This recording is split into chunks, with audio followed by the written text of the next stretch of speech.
जैसे कि आप सबको मालूम है कि पूरा दुनिया और ये हमारा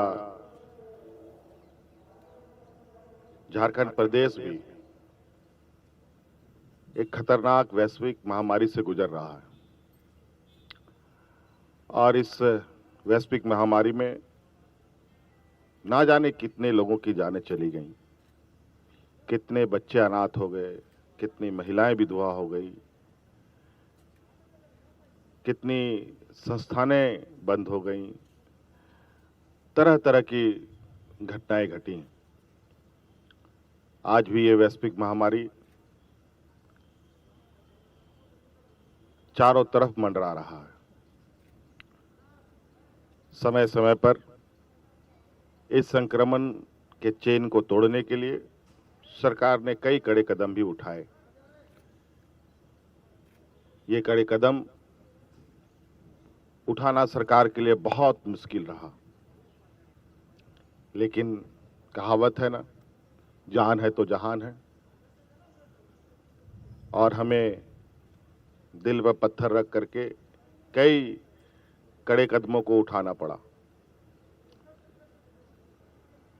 और कभी दुकानों को बंद करना पड़ा, कभी राज्य से बाहर आने जाने वाले लोगों पर कड़ाई करनी पड़ी, कभी स्कूलें बंद होने लगी, ना जाने क्या क्या।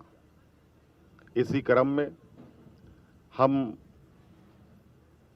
राज्य में हम लोगों ने सभी धार्मिक स्थलों पर भी भीड़ भाड़ करने से मनाही की। और चूंकि हमारा ये देश, हमारा ये राज्य कई विविधताओं से भरा है, और आज इस महामारी में कई त्योहार आए, कई त्योहार चले गए, और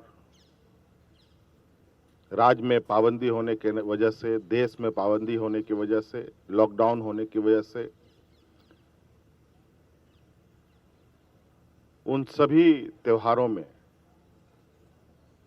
हमें जो आम तौर पर हम लोग त्योहार मनाया करते थे वो नहीं मना पाए। इससे पहले भी हम लोगों ने जगन्नाथ भगवान जी की रथ यात्रा को कराने में असमर्थ रहे, लेकिन अभी भी संक्रमण गया नहीं है।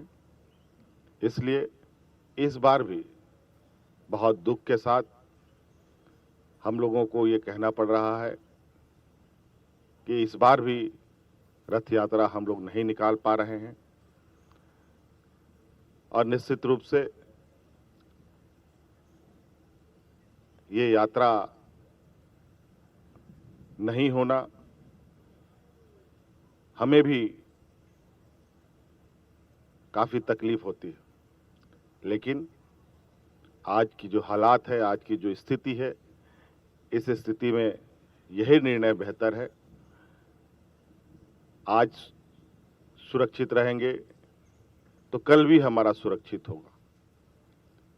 इसलिए आप सब लोगों से क्षमा चाहते हुए ये कहना पड़ रहा है कि इस बार हम लोग रथ यात्रा करने में असमर्थ हैं। हम लोग घरों में ही अपने भगवान को याद करें, पूजा अर्चन करें,